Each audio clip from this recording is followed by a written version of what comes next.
यस पृथ्वीमा 20 लाख वर्ष पहिलेदेखि नै विभिन्न प्रजातिका प्राचीन मानवहरू थिए। 5 लाख वर्ष अघिसम्म पनि होमो इरेक्टस र 30,000 वर्ष पहिले नियान्डरथल लगायत कम्तीमा 6 प्रजातिका मानवहरू पृथ्वीमा हिँडडुल गरिरहेका थिए। उनीहरू दुईखुट्टे जनावर मात्रै थिएनन्, उनीहरूको मस्तिष्क आजको आधुनिक मानवको जत्तिकै ठूलो र विकसित थियो। दर्शकवृन्द, आउनुहोस् आजको यस श्रृङ्खलामा हामी आधुनिक मानवको अस्तित्वको सुरुवात कहाँबाट भयो भन्ने बारेमा चर्चा गर्नेछौँ। त्यसो त आधुनिक मानव कहाँबाट अस्तित्वमा आयो भन्ने प्रश्नमा धेरै मतभेद रहेका छन्। तिनै विभिन्न विचारहरूमध्ये यहाँ दुईवटा सिद्धान्तलाई मुख्य रूपमा मान्ने गरिन्छ, जुन एउटाको ठिक विपरीत अर्को सिद्धान्त रहेको छ। पहिलो सिद्धान्त अनुसार निरन्तरता अर्थात् कन्टिन्युटी मोडेल हो। यस मोडेल अनुसार हरेक क्षेत्रहरूमा विभिन्न प्रजातिमा मनुष्य अस्तित्वमा आएका थिए र दोस्रो सिद्धान्तमा प्रतिस्थापन अर्थात् रिप्लेसमेन्ट मोडेलका अनुसार मनुष्यको उत्पत्ति एउटै स्थान अफ्रिकामा भएको हो। प्रतिस्थापन मोडेलमा यो कल्पना गरिन्छ कि मानवका सबै पुराना रूप जो जहाँ भए पनि तिनीहरू केहीमा तीव्र बदलाव देखियो, केहीमा मन्द विकास देखियो भने केही प्रजाति लुप्त हुन पुगे। समयको क्रम विकासमा त्यही मानवहरू जसमा तीव्र बदलाव देखियो तिनीहरू नै आजको आधुनिक मानव अस्तित्वको रूपमा उदाएको छ। आधुनिक मानवमा सर्वत्र शारीरिक र जेनेटिक समरूपता पाइनुले पनि धेरैजसो विज्ञहरूले प्रतिस्थापनको सिद्धान्तलाई मान्यता दिएका छन्। विज्ञहरूका अनुसार यसमा अत्यधिक समरूपता देखिनुको कारण यो हो कि यिनीहरूका पूर्वज एकै स्थान अर्थात् अफ्रिकामा उत्पन्न भएका थिए र त्यहीँबाट अन्य स्थानतर्फ प्रस्थान गर्दै यत्रतत्र सर्वत्र फैलिँदै थिए। आधुनिक मानवका पुराना जीवांशको प्रमाण पनि इथियोपिया र ओमो नदीमा भेटिएका छन्, जसले प्रतिस्थापन मोडेललाई समर्थन गर्छ। विज्ञहरूका अनुसार आजको मानव जातिमा जुन शारीरिक भिन्नता पाइन्छ त्यसको कारण समय परिस्थिति अनुसार सोही अनुरूप आफूलाई ढाल्दै समायोजित गर्दै अगाडि बढ्दै गर्दा क्रम विकासमा आएको परिवर्तन हो, जो विभिन्न क्षेत्रमा गए र त्यहीँका स्थानीय निवासी बन्न पुगे। अफ्रिकामा मानवको विकास लगभग 60 लाख वर्ष अघि चिम्पान्जीहरूबाट छुटिएर मानिसका पूर्वजहरूको फरक रूपमा विकास हुन थाल्यो। यी हाम्रा पूर्वजहरूलाई होमिनिन भनिन्छ। नर वानरगण अर्थात् प्राइमेटबाट छुटिएर विकसित भई सिधा उभिन सक्ने रूपमा विकसित भएको होमिनिन देखा पर्यो। यी होमिनिनलाई पहिले होमिनिड भनिन्थ्यो, तर आजकल यो शब्दको विशिष्टीकरण भएको छ र यसले अहिले विकसित तथा लोप भएका सम्पूर्ण मानवका पूर्वज प्रजातिलाई मात्र बुझाउँछ। लगभग 26देखि 25 लाख वर्ष अघिसम्म आउँदा होमिनिडबाट मानव जस्तै देखिने हाम्रो वंशको सिधा उभिन सक्ने होमो प्रजातिको उदय भयो। तर यसभन्दा पहिले होमिनिडहरूको उद्विकासका क्रममा पहिले आधा मानव आधा बानर देखिने सिधा उभिन थालेका प्रजाति अस्ट्रेलियोपिथेकस प्रजातिका थिए। 50 लाख वर्ष अघिको यस प्रक्रियामा मुख्य गरी 4.2 देखि 10 लाख वर्षसम्म अस्ट्रेलियोपिथेकसका विभिन्न वंशहरू देखिएका छन्, जस्तै अस्ट्रेलियोपिथेकस अनामेन्सिस, अस्ट्रेलियोपिथेकस अफारेन्सिस, अस्ट्रेलियोपिथेकस अफ्रिकानस, अस्ट्रेलियोपिथेकस गर्ही आदि। यिनै मध्येबाट पछि मानवका वंश मानिने होमो वंश देखा परे। कसरी अन्य नरबानर त्यही रूपमा रहँदा हाम्रा पुर्खाहरू वा होमिनिड सिधा उभिन सके भन्ने बारे विभिन्न मत रहेका छन्। मुख्य गरी उत्तर पश्चिम अफ्रिकाको उपत्यकातिर त्यसबेला मौसममा परिवर्तन भयो, जसको कारण अफ्रिकी सुक्खा हावापानीमा घाँसे मैदान बढ्नुले हाम्रा पुर्खाहरूलाई रुखबाट जमिनमा ओर्लिन अर्थात् जमिनमै बस्न बाध्य बनायो। दुई खुट्टामा हिँड्नाले होमिनिडको उद्विकास अझ तीव्र रूपमा भयो, जसको कारण मस्तिष्क र शरीरमा समेत ठूलो विकास हुन पुग्यो।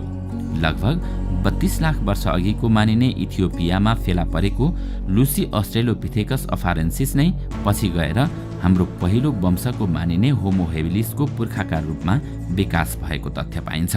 तर यतिबेला मानव वंशका विभिन्न अन्य प्रजाति पनि देखा परे। यिनै एकबाट आजका हामी विकास भयौं भने अन्य प्रजातिहरू लोप भएर गए। होमो हेबिलिस साथै होमो रुडोल्फेन्सिस, होमो इरेक्टस प्रजाति पनि देखा परे। यसरी 20 देखि 30 लाख वर्ष अघि सबै मानव पुर्खा मात्र अफ्रिकामा थिए। लगभग 18 देखि 19 लाख वर्ष अघि होमो इरेक्टस लगभग पूरा सिधा शरीर भएको र सबै हिसाबले मानवीय गुण भएको हाम्रो पुर्खाको विकास भयो। यही मानव पुर्खा नै अफ्रिकाबाट अन्य महादेशसम्म फैलिँदै गएको मानिन्छ। पूर्वी र मध्य एसियाको बाटो हुँदै यिनीहरू लेभान्टाइन कोरिडोर भनिने उत्तर पश्चिममा भूमध्य सागर र दक्षिण पूर्वमा मरुभूमि भएको अफ्रिकालाई युरेसियासँग जोड्ने भूभागबाट प्रवेश गरेको मानिन्छ। उक्त मानव 16 लाख वर्ष अघि इन्डोनेसिया र 11 लाख वर्ष अघि चीनमा पुगेको जावा र पेकिङमा भेटिएका अवशेषहरूले प्रमाणित गर्दछ। समयसँगै बिस्तारै यिनीहरू अन्यत्र फैलिँदै गए। आधुनिक मानव भनिने होमोसेपियन्स प्रजाति, जसलाई हामी साँचो रूपमा हाम्रो पुर्खा भन्छौं, तिनको उद्विकास लगभग 3 लाख वर्ष अघि अफ्रिकामा सुरु भएको थियो। त्यसो त मानवको उद्विकास खोजी गर्दा अवशेषहरू हजारौं स्थानमा फेला पर्ने र हरेक अवशेष कुनै न कुनै रूपमा विशेष हुने भएकाले तिनको समय तथा मानव वंशको यकिन गर्न कठिन हुने गर्छ। भर्खरै मोरक्कोमा भेटिएको मानव अवशेष तथा परिष्कृत औजारको प्रमाणपछि यसअघि लगभग 2 लाख वर्ष अघि विकास भएको मानिएको आधुनिक मानव लगभग 3 लाख वर्ष अघि नै विकास भएको पुरातात्विक, अवशेषशास्त्रीय तथा हालका आनुवंशिक प्रमाणहरूका आधारमा बताइन्छ। तर यसले पनि आधुनिक मानव अफ्रिकाको विभिन्न भूभागमा मात्र विकास भएको सिद्ध गर्दछ। अनि यही आधुनिक मानव विश्वभर फैलिएपछि अहिले एकमात्र मानव प्रजातिका रूपमा संसारभर प्रभुत्वशाली बनेको छ। यसको पहिलो अफ्रिका बाहिरको स्थानान्तरण अर्थात् बसाइसराई करिब 1,20,000 वर्ष अघि सुरु भएको मानिए तापनि 80,000 वर्षभन्दा अघिका यस मानवका अवशेष तथा औजारका प्रमाण अफ्रिका बाहिर भेटिएका छैनन्। यो मानवले प्रयोग गरेको सबैभन्दा पुरानो लोभान्ट औजार अफ्रिका बाहिर जम्मा 80,000 वर्ष अघि युरोपमा र 74,000 वर्ष अघि भारतको ज्वालापुरमा फेला परेको छ। जबकि त्यति बेला नै युरोपमा निएन्डरथल मानव अस्तित्वमा रहेको प्रमाणले यो मानव लगभग 60,000 वर्ष अघि मात्र एसिया र युरोपमा बसाइ सरेको मान्न सकिन्छ। यसरी आधुनिक मानव इजरायल र मध्य एसियाको बाटो हुँदै युरोप र एसियामा प्रवेश गरेको मानिन्छ। यो लगभग 45,000 वर्ष अघि इन्डोनेसिया, पपुवा तथा अस्ट्रेलियामा पुगेको र लगभग 40,000 वर्ष अघि उत्तरी युरोप र 35,000 वर्ष अघि सम्पूर्ण युरोपमा फैलिएका तथ्यहरू फेला परेका छन्। 35,000 वर्ष अघिसम्म उत्तरी युरोपको क्रोएसिया, आइबेरियन द्वीप तथा मेडिटेरियन समुद्रमा भने निएन्डरथल रहेको प्रमाण पाइएका छन्। यो आधुनिक मानव वा होमोसेपियन्स एसियाबाट स्थानान्तरण हुँदै 15,000 वर्ष अघि मात्र उत्तर र दक्षिण अमेरिकामा पुगेको थियो। अब कुरा गरौँ दक्षिण एसिया र नेपालमा हाल रहेको मानव सम्प्रदाय तथा वर्णको आगमन र बसोबासको। भर्खरै गरिएका आनुवंशिक खोज, भाषिक तथा पुरातात्विक प्रमाणका आधारमा दक्षिण एसियाको मानव इतिहासको पुराना व्याख्या तथा तर्कमा हलचल आएको छ। अब लगभग सबै खोजले हरप्पा र मोहनजोदारो लगायतका दक्षिण एसियाको सिन्धु घाटी सभ्यता आर्यनहरूले बनाएको भन्ने तर्क निराधार र गलत भएको सिद्ध गरेको छ।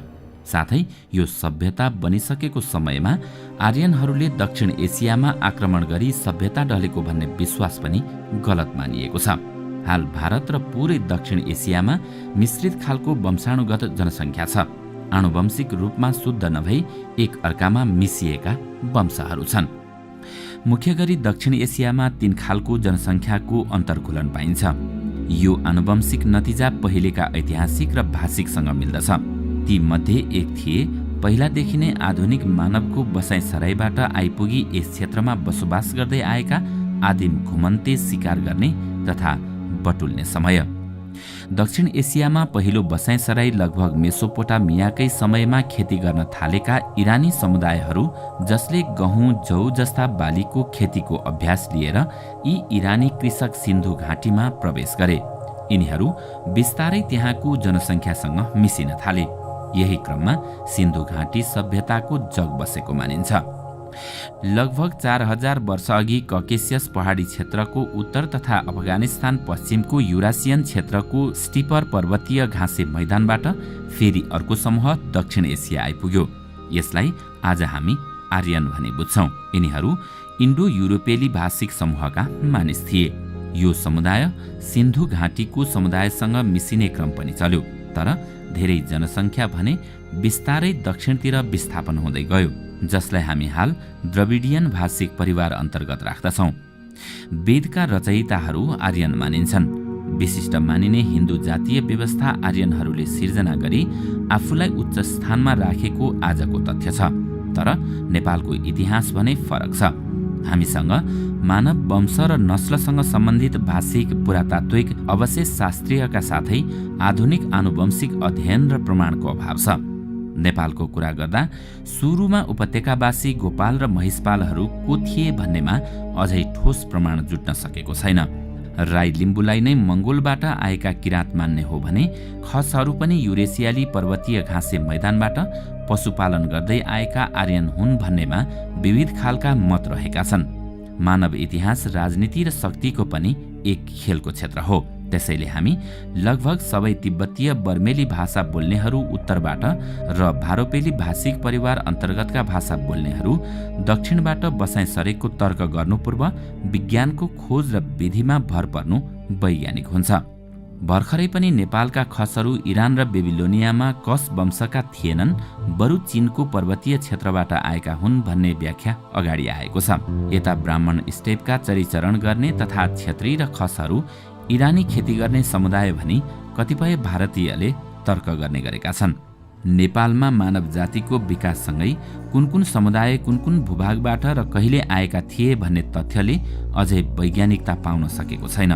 तर जे होस्, समग्रमा मानव उद्विकासको साथै आधुनिक मानव वा हाम्रो वंशकै मानव होमोसेपियन्सको विकास पनि अफ्रिकामै भएको थियो र पछि अफ्रिका बाहिर बसाइसराई गर्दै जाँदा आजको विश्वमा आधुनिक मानवको साम्राज्य खडा हुन पुगेको छ। दर्शकवृन्द, आजको श्रृङ्खला तपाईलाई कस्तो लाग्यो हामीलाई कमेन्टमा अवश्य बताउनुहोला। साथै आजको श्रृङ्खला तपाईलाई राम्रो लाग्यो भने लाइक तथा सेयर गरी हाम्रो च्यानललाई सब्स्क्राइब गर्न नभुल्नुहोला र साथमा रहेको बेल आइकन पनि थिच्नुहोस् ताकि हामीले अपलोड गर्ने नयाँ भिडियोको जानकारी सबैभन्दा पहिला तपाईलाई प्राप्त होस्। आजका लागि यति नै। अर्को भिडियोमा अझै रोचक तथ्यहरू लिएर आउने नै छौँ। तबसम्मका लागि बिदा दिनुहोस्। नमस्कार।